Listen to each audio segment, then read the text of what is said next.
Olá pessoal, eu sou Alberto Delísola E eu sou Valéria Delísola. e você tá no Delísola Cast. Toda quarta-feira, às 19 horas, tem episódio novo. E hoje a gente vai falar de quê, Valerinha? Você tem medo de quê? O episódio de hoje é sobre Medo. medo. Que medo, hein? Pois é, né?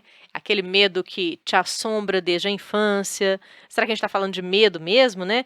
E quando o medo torna o indivíduo disfuncional, capaz de atrapalhar, né, a pessoa nas tarefas do cotidiano, chegando a fobias, enfim. É sobre isso que nós vamos falar aqui hoje. Nós vamos dialogar Inclusive, aqui. muita gente acha que os medos têm fundamento racional. Alguns até têm. Uhum. A gente vai falar, inclusive, sobre a origem dos nossos medos em termos de evolução e teoria da evolução.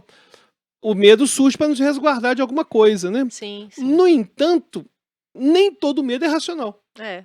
Vai ter gente que vai ter fobia, por exemplo, de palhaço, fobia, enfim, de ralo. Conta aqui pra gente nos comentários se você tem medo de alguma coisa, né? E aí vamos ver se os nossos medos coincidem e não tenha vergonha de falar. Abra seu coração, Abre seu tá bom? coração, vamos falar E sobre isso. aproveita e dá o like aqui, né? Compartilha com seus amigos. Vamos ajudar a divulgar o podcast, tá, gente? Não tenha medo de divulgar. O que você tinha medo na infância, Valerinha? Olha, na infância, assim, eu tinha medo de muita coisa. É engraçado que eu acho você uma pessoa muito destemida, mas e eu sou bastante, muito mais medrosa que você. Agora, na infância eu era bem medrosa. Eu tinha medo do fofão, que é bem clássico. Você tinha medo do fofão? Não. Não? Olha, eu tinha muito medo do fofão e ele tinha aquela lenda de que ele tinha feito um pacto com o demônio e tinha um espeto dentro do corpo dele, né?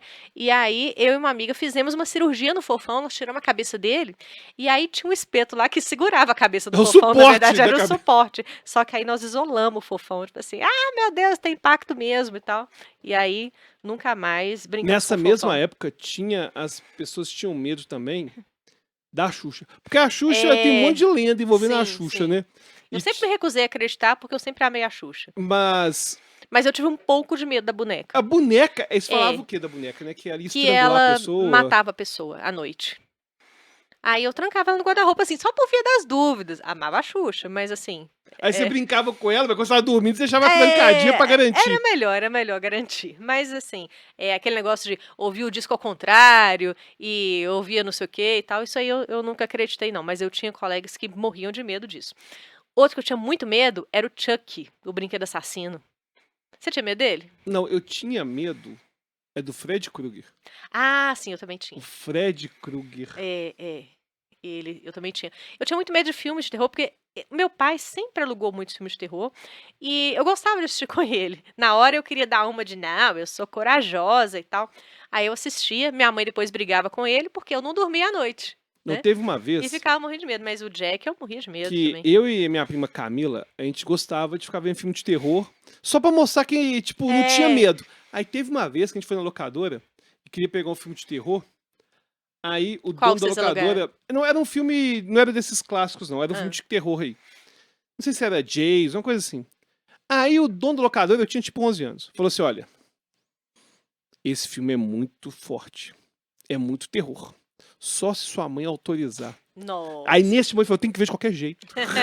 Virou um desafio. Aí a minha mãe autorizou.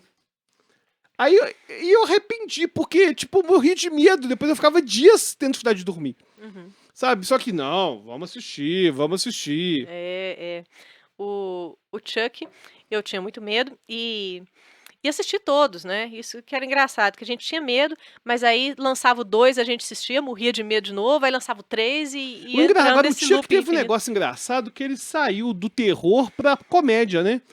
E quando eu fui assistir A Noiva do Chuck, eu fui ver no cinema. Eu achei que era terror, eu falei assim, será que eu vou sentir aquele medo que eu sentia lá na infância? Nossa, é uma comédia, eu ri demais, né? A minha amiga Conceição tinha uma boneca muito parecida com o Chuck. Aí Pô, um mas que dia... boneca feia, hein? feia demais Não da escolheu muito mal essa É. boneca. Aí não sei se ela vai lembrar. Consta, se você ainda tiver essa boneca, pelo amor de Deus, isola ela, rasga ela, joga fora. Enfim, aí eu fui dormir na casa dela, nós escondemos a boneca. porque ficamos com medo dela nos atacar à noite, vai que, né? Você que convenceu ela de que era Aham, perigoso? sim, falei, tranca essa boneca, pelo amor de Deus. Bom, aqui a gente está falando de medo num sentido senso comum, né? Que é qualquer aflição que nos causa assombro, a gente chama de medo, mas a gente sabe que não é bem assim, né? Quando alguém fala, por exemplo, que tem medo da morte, será que é o mesmo medo de barata? Por exemplo, né? Como que a gente consegue distinguir o medo de uma preocupação excessiva? E aí eu vejo que preocupação e medo são estados emocionais distintos, né? Que envolvem diferentes níveis de ansiedade e, né, a essas respostas a ameaças. Você pode falar um pouquinho disso pra gente? Olha, fisiologicamente, o que que é medo? É uma reação que a gente chama de reação simpática, de luta e fuga. Ou seja, o seu corpo, ele precisa de energia. Porque no momento que eu tô com medo, meu corpo tem que se preparar para resolver a situação que tá dando medo. No momento que eu tô preocupado, meu corpo também precisa de energia para se resolver.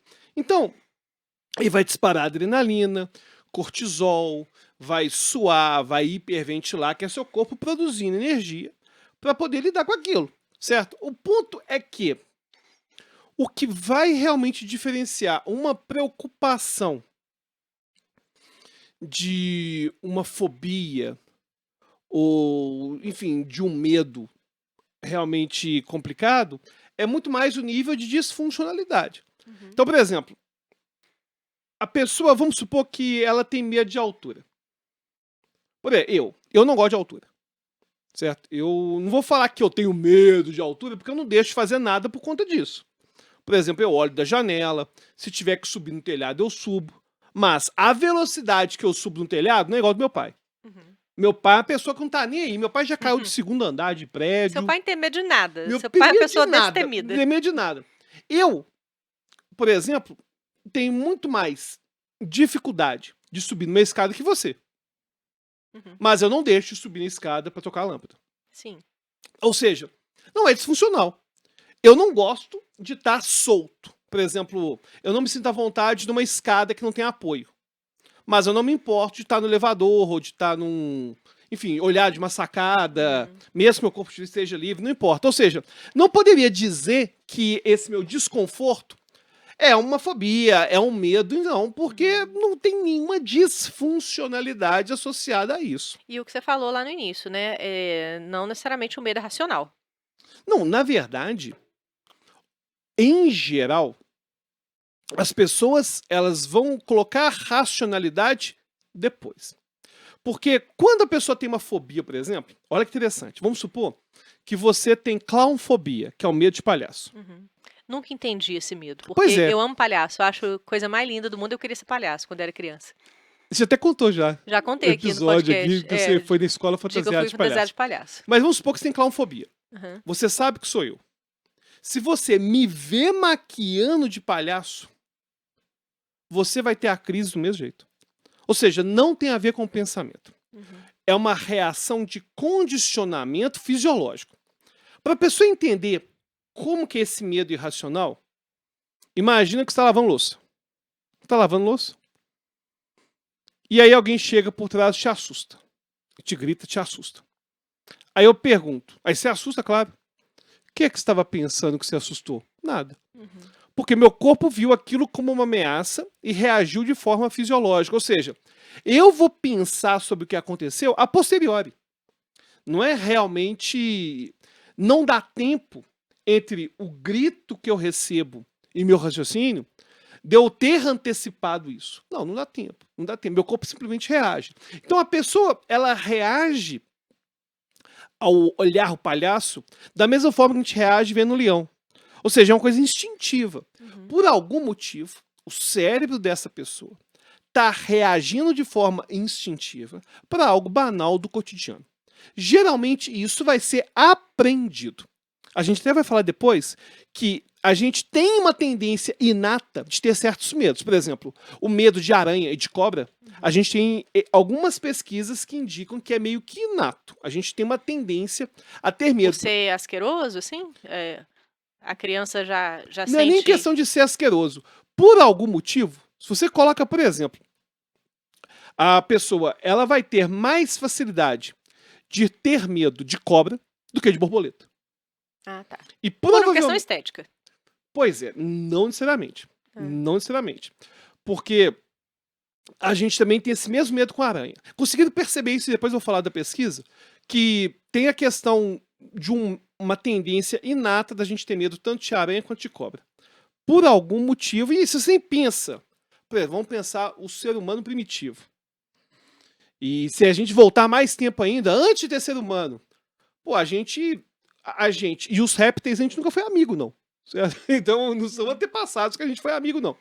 E aí o que acontece é o seguinte, quando a pessoa tem esses medos que são aprendidos, ou seja, a gente tem, de forma instintiva, uma tendência de aprender medos. Então a pessoa aprendeu a ter medo de avião, ela aprendeu a ter medo de palhaço.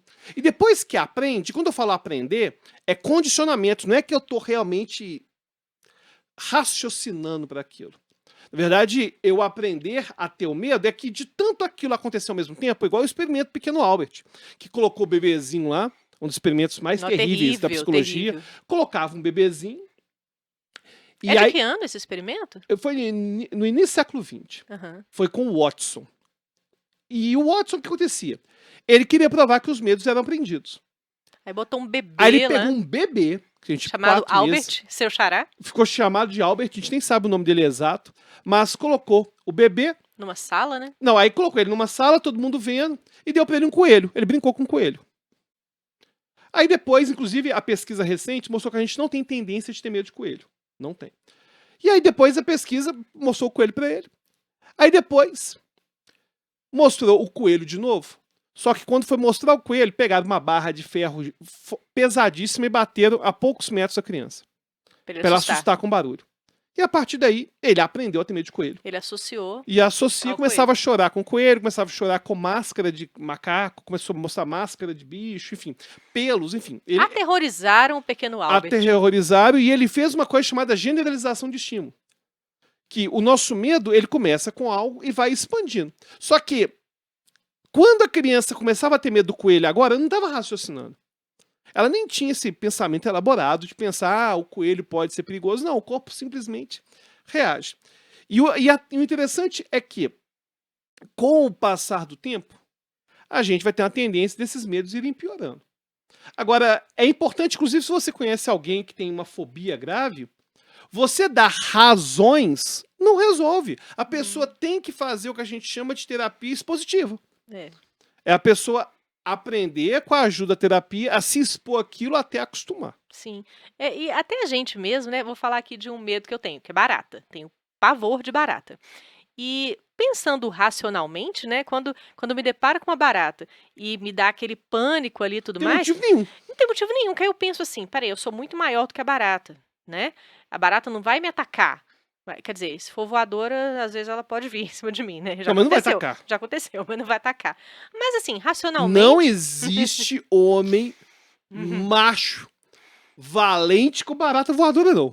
Não tem mesmo, não. Não existe, não. Voou a barata, já era, né? Mas até, eu te contei isso, um dia eu fui dar aula, né? Cheguei na faculdade, e aí eu cheguei, já estava assim, em cima do meu horário, então só tinha uma vaga disponível no estacionamento, não tinha como eu parar em outras vagas. Parei ali na vaga que me restava, já estava à noite. Na hora que eu abri a porta do carro para descer, no chão assim do estacionamento tinha uma barata. Exatamente onde eu iria pisar. E não dava para eu descer do outro lado, porque a porta não abria, estava muito próximo do outro carro, enfim. E aí eu fiquei naquela sudorese e rezando para a barata sair. Eu falei, meu Deus, como que eu vou descer aqui? E nisso fui, né, atrasando e tudo mais. A barata nem se movia. Aí eu comecei a pegar bolas de papel e jogar na barata, assim, para ver se ela saía. E a barata não saía. Aí eu falei, gente, eu vou ficar aqui o tempo que for, até essa barata sair, não é possível. Aí estava passando uma moça da limpeza lá perto, e aí ela olhou assim e falou: "Tá tudo bem aí, professora?" Eu falei: "Não, tem uma barata aqui e tal." Ela simplesmente chegou, pisou assim, tuf, na barata, pode vir. Aí eu, ai, obrigada. Aí eu saí assim, suando frio, e pensando racionalmente, por que que eu não fiz isso, sabe? Por que que eu não desci e pisei na barata, ou sei lá, eu simplesmente desviei dela e saí andando? Mas não, o medo me paralisou e eu não consegui sair dali. Aí cheguei na sala, contei para os alunos, né? Falei, gente, estou chegando atrasada, aconteceu isso e isso. Aí eles falaram, não, professora, a gente acredita porque é você, esse tipo de coisa só acontece com você mesmo.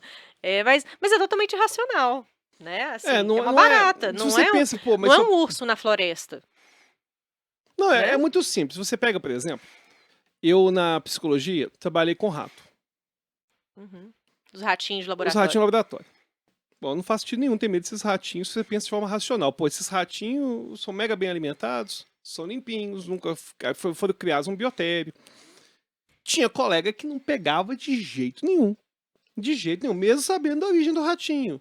E o interessante é que vão surgindo mecanismos de racionalização, né? Que Freud falava, que é você criar explicações, e essas explicações querem explicar algo que tem uma questão inconsciente, certo? E é interessante que você perguntou, né, da questão estética, e teve uma pesquisa bem interessante envolvendo identificação de barata, falei errado, de cobra e de aranha. O que eles pegaram? Fizeram um teste de memória e tinham imagens que envolviam flores, que envolviam cogumelo, que envolvia aranha, envolvia cobra. As pessoas se lembravam muito mais da aranha e da cobra do que da flor e do cogumelo. Olha só. Se eu te pego, inclusive já vi ter vídeos de YouTube fazendo isso, não é realmente uma ciência, mas pega, por exemplo, um baralho com vários bichos, vários. E bicho feroz, leão, tigre, enfim, felinos grandes. Se tem uma cobra no meio, a gente lembra, quando a gente vai falar assim, quais os bichos você lembra? A cobra sempre surge. A aranha sempre surge. E aí os cientistas foram percebendo que aranha e cobra, por algum motivo, a gente tem uma predisposição a ter medo. Claro que eu não estou dizendo que a gente aprende com esse medo, não. Que a gente já nasce com ele, não. Criança, cara, criança não tem medo desses bichinhos, não. Põe tudo na boca, pega, quer explorar. Você pega Baby Aquiles, né? Que é o nosso afilhado. Ele é um pequeno cientista, como dizia Piaget. Ele tá andando, quer descobrir o mundo, vai desbravando Quer tudo. comer besouro. Quer comer besouro. Enfim. Aí, Mas isso aí, esse negócio da cobra nas cartas, eu lembrei daquele joguinho de memória que tinha antigamente do Mico Doido, né? Que você lembra? Que você virava. tinha os casais. Tinha os casais. Então, se tiver um casal de cobra ali, ele vai sair mais rápido, né? Provavelmente. Possível. Se aparecer Porque a cobra. se for foto, Porque fica na memória. a nossa memória, ela chama. Tem algumas pesquisas que estão indicando. O próprio Martin Seligman, que a gente comentou sobre felicidade, já tinha feito pesquisa sobre isso. E depois foi replicado essa envolvendo a memória. Interessante. E perceberam que a gente tem uma atenção que é focada e direcionada para esse tipo de medo. Inclusive o artigo chama Emotions Drives Attention. A emoção direciona a atenção. Detecting the snake in the grass. Detectando a cobra no gramado. E é interessante que a nossa atenção vai sendo chamada para essas coisas. É muito mais fácil você ter medo de cobra do que ter medo de copo. E é muito mais fácil você ter medo, por exemplo, de cobra do que de coelho. Só que é mais fácil você ter medo de coelho do que de copo. Ou seja, a gente não tem, para alguém criar um medo por condicionamento de um objeto, é muito difícil. Tem até uma pequena questão, e que eu tenho um pouco, e que envolve objeto, que é a tripofobia. A tripofobia, para quem não sabe, eu tenho um pouco. Eu até arrepio aqui, ó. Eu tenho um pouco. Não conta isso, o povo vai começar a te mandar foto. Não, de forma alguma. Não mandem fotos. Obrigado, a Valerinha só dando dica boa. Não, sabe por quê? Tem um medo que eu tenho, que eu não vou falar aqui, que alguns amigos meus sabem e ficam me mandando foto. Pois é, mas... E vídeo e tal. Eu não vou falar, jamais. Agora, a tripofobia é o medo de padrões geométricos. Na verdade, a fobia de padrões geométricos. Ela não está categorizada no DSM, nem no CID, nem nada. E, na verdade, eu não tenho ela de verdade, não. Por quê? Porque eu não tenho problema com esses padrões geométricos. A pessoa que vê colmeia, que, por exemplo, vê coral, vai mergulhar, vê aquelas coisinhas e tem um medo. Eu não tenho, não.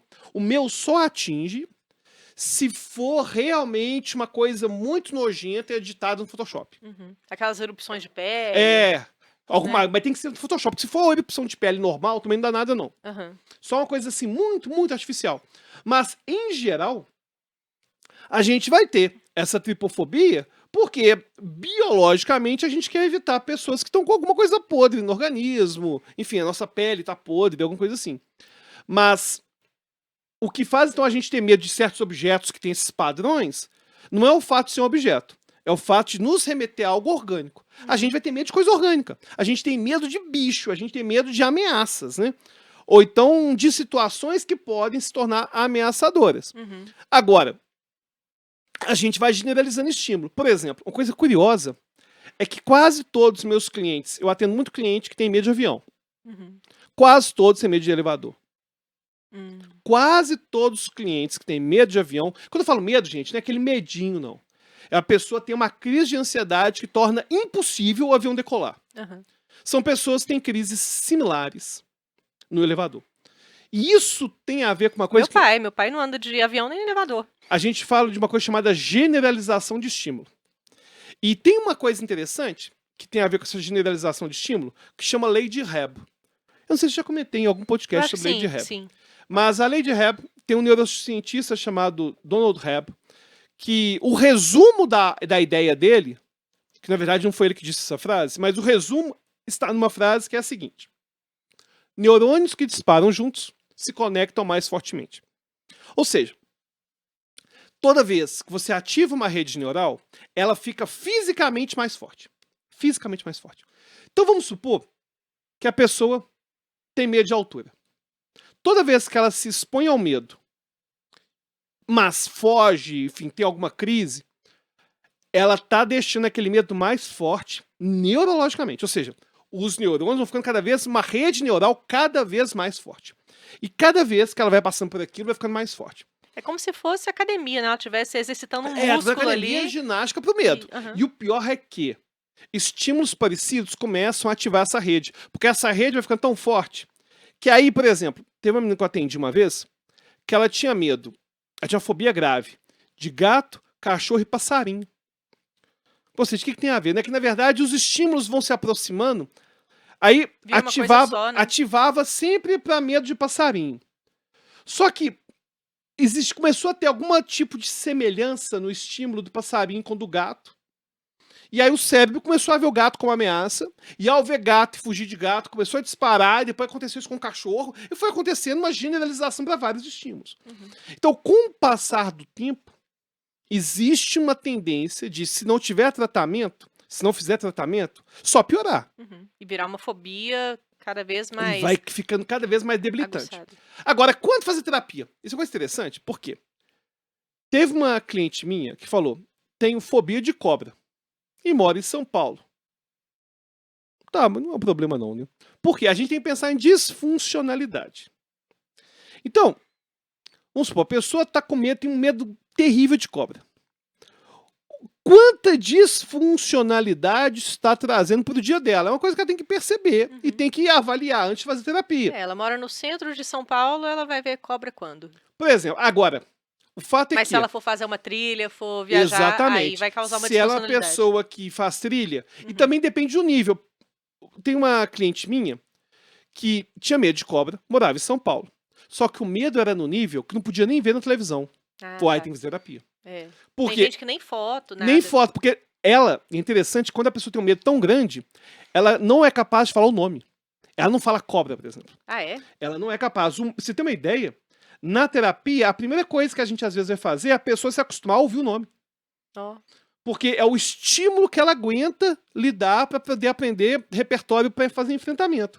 E aí, então, por exemplo, a pessoa que tem medo de cobra, mora Nossa, numa capital. você me fez lembrar. Assim, tive uma lembrança aqui agora muito doida. Quando eu jogava Mortal Kombat, eu era criança, eu nunca jogava com baraka, porque me lembrava barata. Nossa! Talvez você não Tive jogava esse com insight baraka. Porque me lembrava barata. Pois é por conta disso, porque o estímulo é doideira. tão aversivo É. que o nome se torna o próprio estímulo. Aham. E aí, interessante é que essa menina que eu fui atender do medo de cobra, ela falou: peraí, mas o meu medo, se eu estiver vendo um filme e tiver cena de cobra, eu tenho uma crise de ansiedade e acaba com o meu dia. Pô, mas aí não, é disfuncional. Sim. É disfuncional. Porque o medo que, por exemplo, que você tem de barata, de cobra, se fosse de cobra, por exemplo, numa cidade grande, é irrelevante. E, inclusive, seu medo de barata, ele não é tão disfuncional, por Não. exemplo, no sentido de que, tá, você vai me chamar pra matar, provavelmente, mas você não vai deixar de fazer coisas relevantes, ou enfim, por conta desse medo da barata. E não precisam comentar aqui assim, por que você não faz terapia com o Alberto para tirar o medo de barata e tal, não sei o quê. Por quê? Porque eu não quero. Perfeito, Tá? as pessoas sabem o que elas querem. Sabem o que elas querem. Mas na verdade tem um Então- motivo também para as pessoas poderem pensar se vale a pena ou não fazer terapia. Por quê? Para mim não é tão disfuncional assim. Não é então, disfuncional. Agora, um ponto é que essas terapias, como que a gente lida com isso? Né? Você tá com medo aí de barata, medo de rato, enfim, medo de alguma coisa? Homofobia grave, de palhaço, medo de avião? O jeito que mais tem evidência para resolver se chama terapia expositiva. Pois é. O que é e tem que- terapia aí- expositiva? Aham, É a pessoa promover um enfrentamento do medo ou fobia em ambiente controlado. sim. Ou E- seja, De pouquinho em pouquinho. teve um dia, inclusive, que eu fui fazer um atendimento presencial em São Paulo, lá na Elsevier, no Instituto Elsevier, que era o lugar que a gente tinha a clínica lá na Paulista, e o Sam, que era o dono da Elsevier, chegou mais cedo e me viu olhando para um esgoto. Eu falei, Alberto, o que você está fazendo olhando para o esgoto? Não, é que eu tenho que atender aquela menina da barata hoje, e a gente combinou que ela ia matar a barata na clínica ao vivo. Eu tô querendo ver se eu acho uma barata Nossa. pra eu dar uma meia matada nela, colocar no saquinho, eu fiz isso. Dei uma meia matada, Você ficou fazendo plantão no fiz esgoto? plantão no esgoto, porque lá tava cheio de barata, né? Na verdade, eu aproveitei, né, que tava tendo um biotério, né? Quase um biotério assim, de barata na Paulista. Cara, e é difícil. Porque aí você tem que matar e de um Pero jeito... não mútil. Pero não muito. Aí ela tá meio que agonizando, sabe? Defensor dos animais, aí eu torturei a barata. Porque eu também não queria pegar a barata que tava vivona e soltar ela sair voando. Enfim, é terapia de enfrentamento. Aí, cara, Aí você botou ela num vidro? Como que então, você fez? eu levei um saquinho desses Nossa. do EPA, de supermercado. Eu dei um tapinha nela assim. Aí eu peguei assim, e aí com a mão, né? Porque eu não tenho problema de pegar barata com a mão. Aí eu fiz assim, fechei e levei. E a barata tá meio agonizando, sabe? Era voadora, não, né? Ah, não sei, porque quando eu já vi, eu já dei o tapinha, né? Sim. Então eu já me resguardei, né? Já me resguardei. Aí eu cheguei e levei, aí na sessão, era a última sessão, ela foi e pisou na barata e matou a babão. Ela já tava 99% morta, né? Mas enfim, ela sentiu assim... Amém, irmão? Amém? Ela sentiu empoderada de conseguir matar a barata lá, ao vivo. O fato é que vai ser uma terapia expositiva. O fato é que, para a terapia expositiva funcionar bem, a pessoa não pode fugir do enfrentamento. Ela tem que querer muito. Ela tem que querer muito, tem que ser algo disfuncional, e você tem que perceber um nível que a pessoa consegue enfrentar o medo lá na hora. Por exemplo, uma pessoa que não consegue nem ouvir a palavra barata, se eu coloco uma barata lá no consultório para ela matar, ela vai ter uma crise de ansiedade e não volta nunca mais. Claro. Ela tem que acostumar primeiro com o som, enfrentar o som, e a hipnose pode ajudar com isso. Cheiro. Eu sinto cheiro de barata, sabia? E isso é interessante, porque, gente, eu não acreditava. Eu verdade. não acreditava, porque a Valerinha, ela chegava falando assim, Tem uma nossa, barata aqui. tem uma barata aqui. E, gente, parece uma coisa paranormal. Eu sinto cheiro Tem de barata uma real. barata aqui no quarto. Eu falei, não faz sentido. Como assim? Que você... Não, tô sentindo um cheiro. E tinha sempre. E aí eu descobri depois que tem uma questão genética que algumas poucas pessoas sentem um cheiro horrível e provavelmente isso potencializou seu medo de barata. Eu sou mutante. Cara, ela é capaz. É impressionante isso. É um cheiro assim. Mas depois dos gatinhos, nunca mais tivemos barata em casa. Lógico. Adotem gatos. Os gatinhos resolvem os probleminhas desses insetos. É. Aliás, ele frequentemente tem, às vezes, um dia viu o Pretinho dando um salto, como se fosse matar um... Conta do seu pai, que a gata deu um presente pra ele. Pô, esse dia... Não, o dia é o seguinte. Meu pai tem uma gatinha chamada Periquita. Essa história é boa. Gatinha chamada Periquita. E a Periquita, meu pai é aquele cara que nunca gostou de bicho dentro de casa. Ele sempre gostou de bichinho e tal, mas no quintal, longe, só que a Periquita fica com ele o dia inteiro. dorme com ele, faz cafuné nele. A periquita, você tem uma É ideia? aqueles memes, né, que de vovô com a blusa, assim, fala assim, nunca vai ter bicho aqui em casa, depois já tá lá com a blusa com a foto do bicho, carregando o bichinho. Você tem uma É o ideia? seu Meu pai pai. tem que tomar a medicação dele de manhã. E antes dele tomar, ela já vai pro local pra indicar ele que tem que tomar remédio. Aí ele toma remédio, enfim, uma relação de amor com a minha periquita. É. Aí Seu todo dia, epitácio e a periquita. todo dia ele chega, tá lá deitadinho, né?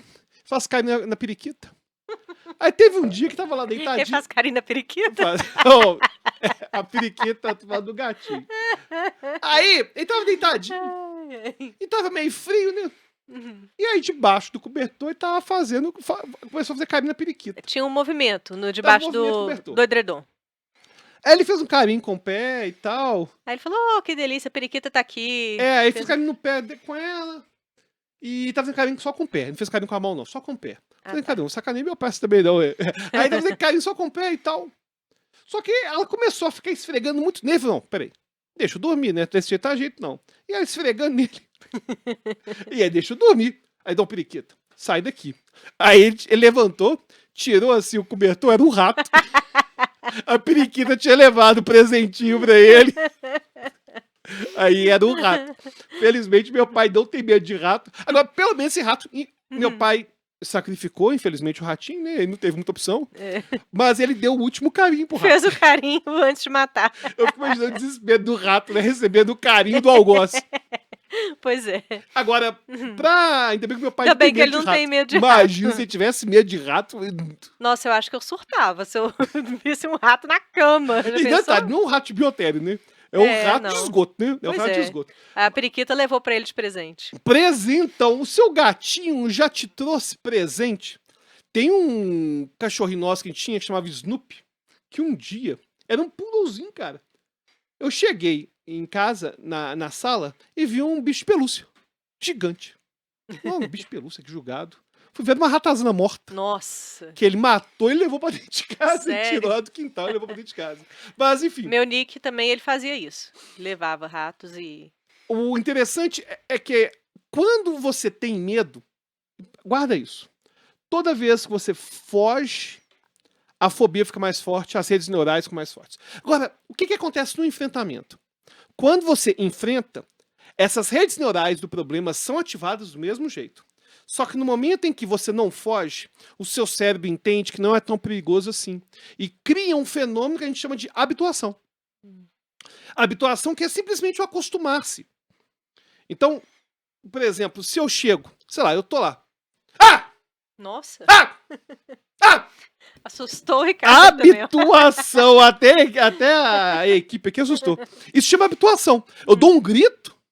Você assustou? Você assustou aí? Conta Eu aí dou o pra grito. gente. Eu dou o grito, você assusta no primeiro. Quem tá ouvindo de fone de ouvido gostou, né? É, você Ó, sacaneou você todo escuta mundo o em casa primeiro, agora. Você escuta o primeiro, assusta. No segundo, o seu corpo se habitua. E no terceiro, ele já não tá nem aí. Porque imagina o homem primitivo. Ele tava lá fazendo uma caça. Escuta um bicho gritando. Ele assusta, não é só... Como é que é o bicho gritando? Fala de novo. Aí ele gritou o bicho É uma lá. coruja. Aí ele olhou, por exemplo, vamos supor que era uma coruja. Hum. Ele olhou, não é só coruja. O bicho vai gritar de novo, ele não vai reagir. Porque gera habituação. Uhum. Agora, na sessão de terapia, a gente força a habituação a acontecer. E o interessante é que a hipnose é fantástica para usar esse tipo de técnica expositiva. Por quê? Um grande desafio que a gente tem ao fazer terapia para medo de avião, por exemplo, é disparar o medo. Porque, por exemplo, o caso da barata. Eu consigo facilmente providenciar fotos de barata, mas também uma barata de verdade para sessão de terapia, pra você ter medo de bicho, gato, cachorro, enfim, a gente dá um jeito de arrumar. Medo de avião já é mais difícil, né? Agora, o medo de avião Uhum. tem, às vezes, a pessoa vai ter que, dificilmente vai fazer a sessão de terapia com o terapeuta dentro do Do avião. lado, não vai. Não vai ter jeito de fazer isso, dificilmente vai fazer isso. O enfrentamento oficial vai ter que fazer sozinha. Exatamente. Só que a hipnose, ela permite que a pessoa sinta que esse enfrentamento de mentirinha é quase de verdade. E para algumas pessoas é de verdade. Ou seja, a hipnose permite que a pessoa que tem medo de alguma coisa, nas sessões, faça uma terapia de medo de avião dentro do avião, como se estivesse acontecendo de O que verdade. é muito legal da hipnose, para você aí que nunca submeteu ao processo hipnótico, você vivencia aquilo, né? Você não apenas lembra, não é só a hipnose regressiva, você de fato se transporta para aquele momento Então, se a pessoa está fazendo uma terapia para medo de avião, ela consegue se expor a esse medo de forma muito mais fácil na hipnose. na hipnose do que numa terapia só cognitiva comportamental, por exemplo, sem hipnose. Uhum. Porque tem que ter algum tipo de exposição, algum tipo de enfrentamento. Tem muito psicólogo que vai falar, não, eu sou contra técnica expositiva. Negacionista. Porque se você pega a quantidade de evidência científica a favor de técnica de expositiva para medo e fobia, pô, é o que a gente mais Mas aí tem. vai fazer o quê se não for expositiva? Pois é. O que vai acontecer às vezes é a pessoa Psicanálise? sem expor. Não, psicanálise é até não tem nem como abordar. A psicanálise mas- com fobia é até sem sentido. É. Eu até considero que a psicanálise é muito legal para expressar emoção, escrita terapêutica, enfim, mas para fobia, Fobia não faz sentido. não faz nem sentido, faz sentido algum. Mas a pessoa, às vezes, ela, na sessão de terapia, não faz nenhuma exposição, só que ela reflete e começa a pensar em fazer pequenas exposições no dia a dia dela. Agora, algum tipo de exposição vai ter que ter. Se não for o psicólogo que vai fazer, vai ser a vida. E a terapia expositiva permite que a exposição seja feita num ambiente controlado. E terapia para resolver o problema. Pois é, Né? inclusive, as pessoas estão com essas birras, né? A psicanálise não serve pra nada, a TCC que é boa. O ponto é que as terapias, elas são boas para certas funções, certos objetivos. A pessoa às vezes está com questões existenciais. Pô, psicanálise pode ser bem legal. Humanismo pode ser bem legal. Trazendo então um pouco para essas questões existenciais, né, que a gente falou muito desses medos concretos e tudo, mas os medos que assolam a condição humana, como por exemplo o medo da morte, né, é algo que é praticamente geral. A maioria das pessoas teme a morte, né? E para os epicuristas é interessante que eles falam que a gente não deve temer a morte, porque eles fazem muito bem essa distinção, né, do tempo de vida e do tempo da morte. E a gente teme a morte por quê? Pelo medo da dor da morte. E aí eles vão dizer que depois que você morre, você já não sente mais dor. Então você não deve temer a morte, porque os tempos são completamente separados. É né? na Carta da Felicidade, né? O Epicuro fala sobre isso. Ele fala que se na morte eu já estou morto, Isso. não tem nada a Não temer. faz sentido temer a morte. Então, para essas questões existenciais, né, esses medos intangíveis, é muito interessante também a psicoterapia, né, enfim, porque muitas vezes isso acaba se tornando disfuncional também. Exatamente. O ponto é que o medo da... As pessoas têm que entender que quando a gente está falando de medo da morte na clínica, a gente não está falando da pessoa que vira e mexe, fica chateada porque lembra de alguém que morreu ou porque está com medo de morrer, o medo do filho que vai precisar de ajuda. Não. Peraí, esse medo todo mundo tem. Agora, a pessoa que todo dia fica paralisada... Sabe um momento que estava acontecendo isso muito, de forma disfuncional, no Covid? A morte... Inclusive, teve um colega, um amigo nosso, comentou, não sei quem foi, não sei se foi o Alan, que comentou que quando as pessoas estavam morrendo no Covid, que foi apertando e se aproximando da gente. Que inicialmente era na Itália, depois virou o vizinho, depois virou seu primo, depois vira seu irmão, seu tio. Depois você fica enclausurado dentro de casa e as pessoas ao lado e você vai morrendo. se sentindo cada vez mais preso e aquele negócio chegando. Muita gente desenvolveu pânico por conta Sim, disso. e o ponto é que até mesmo quando a gente pensa em disfuncionalidade, essa disfuncionalidade vai ser observada à luz do contexto que está acontecendo. Então, por exemplo, uma coisa é a pessoa ter medo da morte de forma obsessiva e não conseguir fazer nada num ambiente de guerra. Outra é no ambiente de pandemia que está todo mundo preso dentro de casa. Outro é hoje, por exemplo, que não tem mais pandemia. Outro também, se ela tiver com uma doença no estágio terminal, Claro. e aí ela vai temer a morte, né? E as pessoas têm que ser empáticas com ela. Sim, por conta e disso. o ponto é que a gente tem que compreender que a gente vai falar de algo ser um medo mais patológico de acordo com o nível de disfuncionalidade que está surgindo. Com certeza. Tem um autor chamado Paul Tillich, ele é filósofo e é teólogo no século XX. Ele trouxe para a gente uma obra muito interessante que ele fala de alguns tipos de crise existencial, desses medos que assolam, né, a condição humana. E ele fala, uma delas é justamente a ansiedade do destino e da morte. E aí tem um trechinho que eu até trouxe aqui que eu queria ler para vocês, que ele fala o seguinte: a ansiedade da morte é o horizonte permanente dentro do qual a ansiedade do destino trabalha. Porque a ameaça contra a autoafirmação ôntica do homem não é só a ameaça absoluta da morte, mas também a ameaça relativa do destino. Né? Por certo, a ansiedade da morte ofusca todas as ansiedades concretas e lhes dá a sua seriedade básica. Eu achei muito legal esse trecho, porque né, tem vários pontos legais aqui, essa parte da ameaça relativa do destino, né, essa imprevisibilidade da vida. Às vezes a pessoa não é nem tanto o medo da morte em si, mas da perda do controle. Ela não tem o controle sobre a vida. E aí ela tem essa ameaça relativa do destino, isso causa a disfuncionalidade para ela também, né? Outra parte também que eu gostei muito dessa frase, quando ele diz, né, a ansiedade da morte ofusca todas as ansiedades concretas. Porque, na verdade, o medo da morte é sobre algo que é totalmente fora do concreto, né? É um evento futuro, é certo, mas é futuro, e a gente É. não sabe quando vai acontecer. É aquilo que não está no meu alcance. E diante da imprevisibilidade da vida, é algo que pode fazer com que o sujeito pire, caso ele entre nessa noia, e ele ficar o tempo inteiro cultivando esse medo da morte, né? E aí gera essa questão da disfuncionalidade que você falou. Então, aí as pessoas devem, claro, buscar a terapia para E resolver uma coisa essas que tem a ver com esse questões. texto seu, que eu gosto muito de falar a respeito, é quanto que é perigoso e desafiador o luto antecipatório. Uhum, Então, por exemplo, se a gente pensa, a pessoa teve, sei lá, tem uma pessoa que ela gosta muito, que tá com um diagnóstico muito ruim.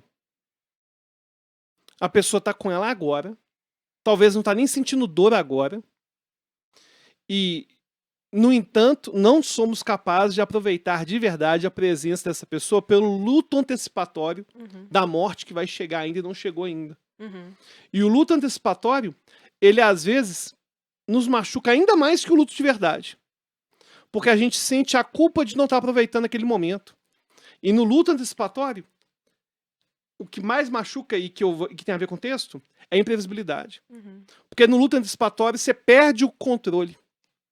Porque quando morreu, eu tenho controle. Morreu, uhum. vou fechar esse ciclo na minha vida.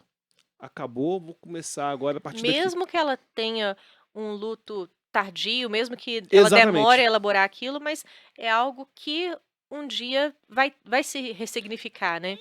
Mesmo que não seja, mesmo que é claro que tem certos machucados que nunca vão se curar de forma Aham, claro. definitiva, mas a questão da falta de controle some. E essa falta de controle e a culpa de não estar dando atenção para a pessoa, aproveitando cada instante, é realmente muito doloroso. E é paralisante, né? Que aí ela não consegue dar amor, nem receber o amor, porque ela fica, Exatamente. né, naquilo. Bom, tem um poema do Drummond, que eu gosto muito, que está naquele livro Sentimento do Mundo, que é meu livro favorito do Drummond, é uma fase mais lírica dele, que chama Congresso Internacional do Medo. É bem curtinho, vou ler aqui para vocês. Ele fala o seguinte: provisoriamente, não cantaremos o amor, que se refugiou mais abaixo dos subterrâneos.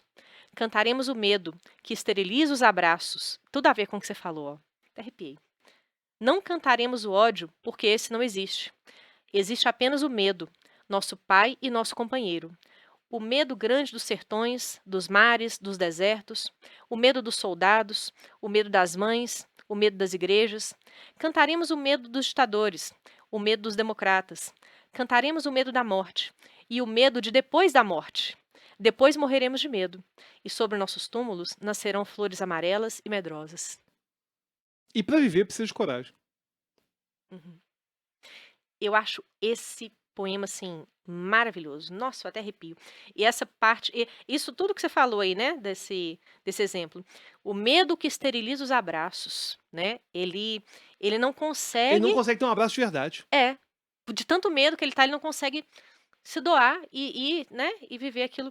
E no final, quando ele fala, e sobre nossos túmulos nascerão flores amarelas e medrosas. são as próximas gerações que vão ficando com cada vez mais medo, né? Exatamente. É muito legal esse poema. Então, os medos, né, de todas as ordens, seja um medo concreto, seja um medo imaginário, ou seja um medo da alma, né, dessas questões mais existenciais, tudo aquilo que causa pra gente essa disfuncionalidade, esses problemas, a gente tem que buscar resolver, não é mesmo? Inclusive, a gente tem até uma distinção que alguns autores vão fazer, que a diferença de medo extremo para fobia, por exemplo. Que o medo extremo é um medo que é exagerado, mas de um medo real, de uma coisa que tem uma ameaça real. Medo de altura, por exemplo. Às vezes a pessoa está com medo, existe um problema, sei lá, a pessoa pode estar em cima de um telhado. Existe um risco real, é diferente de uma fobia de barata, por exemplo, que não tem nenhum dano em relação ao contato com a barata. No entanto, a terapia para os dois é muito parecida. Que é você buscar uma ajuda para poder aprender repertório comportamental para fazer esse enfrentamento no dia a dia. E lidar com isso, né? Não significa que a gente tem que zerar nossos medos, porque, como você até bem colocou aí no início, a gente fala do medo muito nesse aspecto negativo, mas ele também nos protege de situações, sobretudo de risco, né? Então, imagina se o homem das cavernas não temesse os animais e ele se julgasse na frente do urso, né? Sou destemido e tal, a gente não teria a civilização como Tem nós doenças temos que hoje. fazem isso. Inclusive, tem, por exemplo, certos vírus que vão, por exemplo, infectar ratos para eles pararem de comer de gato. Para ele ser devorado pelo gato e a doença continuar se Droga também, propagando dentro do algumas gato. drogas. Tem drogas que vão deixar as pessoas mais impetuosas, enfim. Ou seja, o objetivo é acabar com disfuncionalidade. Você não tem que gostar de barata, gostar de palhaço, não. Gostar de altura, não. O negócio é você parar no seu dia a dia de interromper a sua vida questões relevantes por conta disso. Porque ficar sem zerar o medo não existe, né? O único animal que faz isso é o pincher, que não tem medo de nada. Medo de nada, medo de Pincher nada. se joga na frente do Rottweiler e não tá nem aí. Se você não é um pincher, né? Então, você ter uma dosezinha de medo, não tem problema não. Exatamente. Valerinha, valeu demais aí Nosso tempo acabou, né? pelo nosso episódio. Teria muitas outras coisas pra gente falar. Tem mais depois uma a gente última pode coisinha que você quer voltar. falar antes de encerrar? Não, imagina. Quero que o pessoal deixe aqui nos comentários se você já teve algum medo, se tem algum medo, se você ressignificou isso, se você trabalhou isso em terapia, como que isso se deu na sua vida. Conta aqui pra gente e vamos trocando ideia e sugiram temas. E lembra de seguir Valerinho no Instagram, que é o Vadelísula. A produção vai colocar aí, ó, lá no Instagram, Vadelísula, segue a Valerinho no Instagram. E o Albertinho fala que também. Conheceu o Delísula Cast e o Alberto Delísula. E aí, pessoal, então segue a gente no Instagram, manda sugestão aqui no comentário ou no próprio Instagram e até a próxima. Até a próxima. Tchau. Valeu.